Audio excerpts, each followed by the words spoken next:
Hello everyone. सो इस video series में बात कर रहे हैं पोलराइजेशन की। एंड पोलराइजेशन की काफ़ी डिटेल हम स्टडी कर चुके हैं। अभी हम बात करने वाले हैं एनालिसिस की, कि आप एनालाइज कैसे करोगे कि आपकी लाइट पोलराइज हुई है या नहीं, या फिर वो प्लेन पोलराइज हुई है या सर्कुलर पोलराइज या फिर इलिप्टिकल पोलराइज, वो कैसे पता चलेगा, हमें कंफर्म कैसे होगा।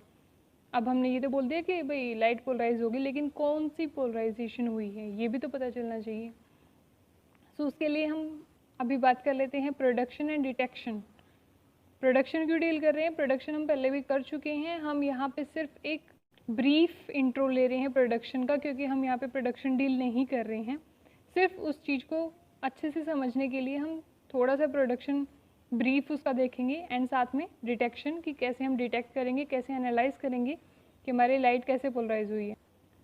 सो सबसे पहले बात करते हैं production and detection of plane polarise light की। So plane polarise and linear polarise हमें पता है कि है। सो उसको प्रोड्यूस करने के लिए आप क्या कर सकते हो, किसी भी ऑर्डिनरी लाइट को जो कि आपके अनपोलराइज लाइट है, कहीं से भी आपको मिल रही है किसी भी सोर्स से, उसको आप निकोल प्रिज्म से पास करो।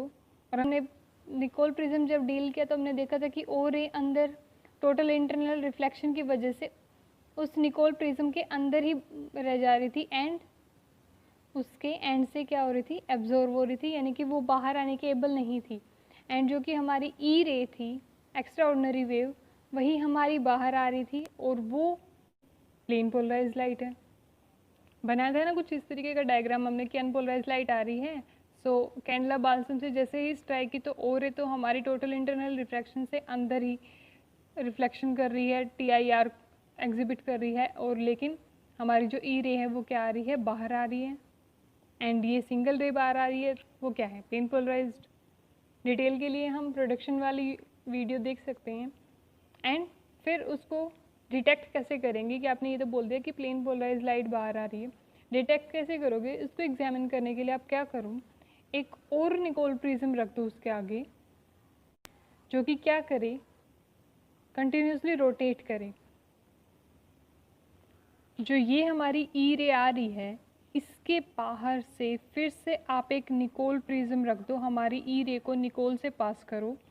तो उससे क्या होगा, जब हमारी ई रे का ऑप्टिक एक्सिस एंड निकोल का ऑप्टिक एक्सिस मैच करेगा, तो उस टाइम पे तो इसके अंदर से लाइट पास हो जाएगी, और वो भी मैक्सिमम इंटेंसिटी के साथ। लेकिन जैसे जैसे वो रोटेट कर रहा है, तो उसकी वजह से क्या होगा, उसका जो प्लेन है, मान लेते हैं मतलब एक एनालाइजर के तौर पे बनाएं, तो अभी जैसे मान लेते हैं इस प्लेन से लाइट पास हो रही, ठीक है, जो इसके पैरेलल होगी वो तो पास हो जाएगी, लेकिन और पास नहीं होंगी। तो जब उस ई रे के प्लेन के पैरेलल होगा हमारा निकोल, तो उस टाइम पे तो वो पास हो जाएगी। लेकिन जैसे जैसे वो रोटेट करेगा, तो कुछ लाइट पास हो रही है, कुछ नहीं हो रही, तो एक टाइम ऐसा आएगा कि बिल्कुल ज़ीरो।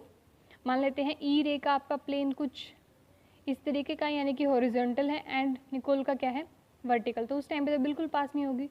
तो इसीलिए निकोल प्रिज्म को हम यूज़ कर सकते हैं ई रे के एनालिसिस के लिए। क्या करेगा वो, ज़ीरो इंटेंसिटी से मैक्सिमम इंटेंसिटी तक हमारा रोटेटिंग निकोल हमें हमारी ई रे की इंटेंसिटी प्रोवाइड करेगा, जिससे हमें पता चल जाएगा कि हमारी लाइट क्या है, प्लेन पोलराइज लाइट है।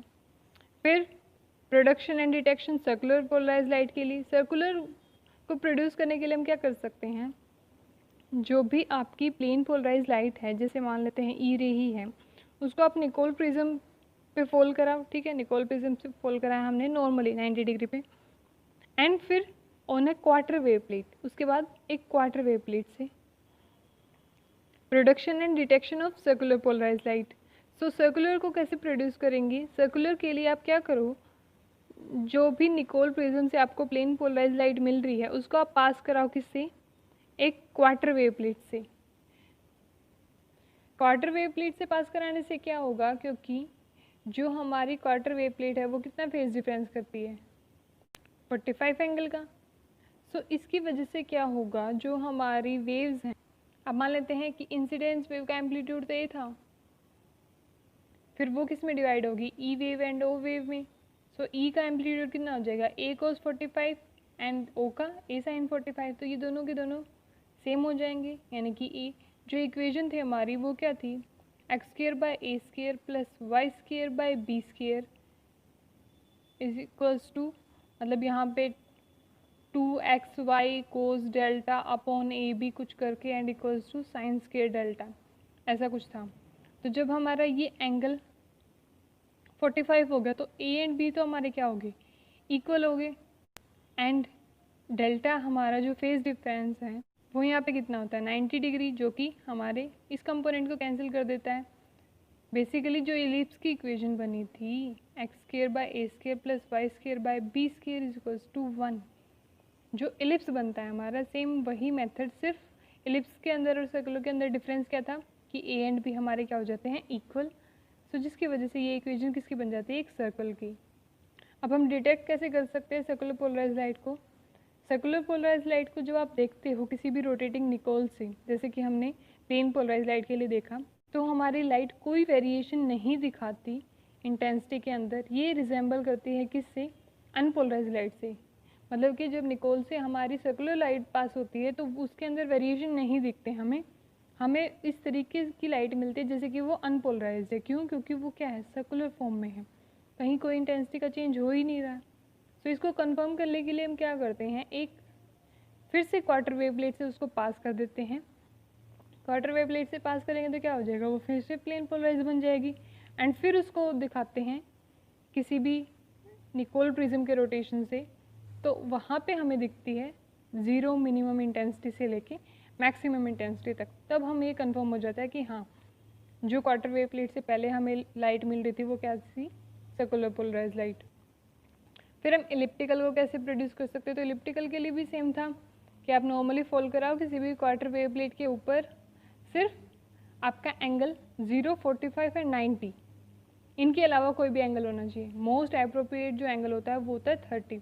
अब ये मतलब ये एंगल क्यों नहीं ले रहे, क्योंकि जैसे अब यहाँ पे 30 एंगल लिया तो कोस 30 की वैल्यू अलग होगी, साइन 30 की वैल्यू अलग होगी, जिससे हमारे ए एंड बी जो हैं वो सेम नहीं होंगे, जैसा कि हमारा सर्कुलर केस के अंदर हुआ था। क्योंकि इलिप्स के लिए तो हमें मेजर एंड माइनर एक्सिस दोनों अलग अलग चाहिए, एक बड़ा एक छोटा। तो जो हमारे इमरजेंट कंपोनेंट होगा एक्स एंड वाई, उसके अंदर ए एंड बी का कंपोनेंट आएगा, तो जो रिजल्टेंट वाइब्रेशन मिलेगा वो क्या मिलेगा, x square by a square plus y square by b square is equals to 1, जो कि क्या है, एक इलिप्स की इक्वेशन। तो 30 एंगल पे जो लाइट हमारी पास होगी क्वार्टर वेव प्लेट से वो क्या होगी, इलिप्टिकल पोलराइज। फिर डिटेक्शन कैसे करेंगे इलिप्टिकल पोलराइज लाइट की। इलिप्टिकल के केस में क्या होता है, जब आप रोटेटिंग क्रिस्टल से देखते हो, रोटेटिंग निकोल से, तो वेरिएशन तो आपको दिखते हैं, लेकिन उसकी मिनिमम इंटेंसिटी ज़ीरो नहीं होती किसी भी टाइम पे, मतलब वो बिल्कुल डार्क नहीं होता, मिनिमम इंटेंसिटी शो नहीं करता ज़ीरो।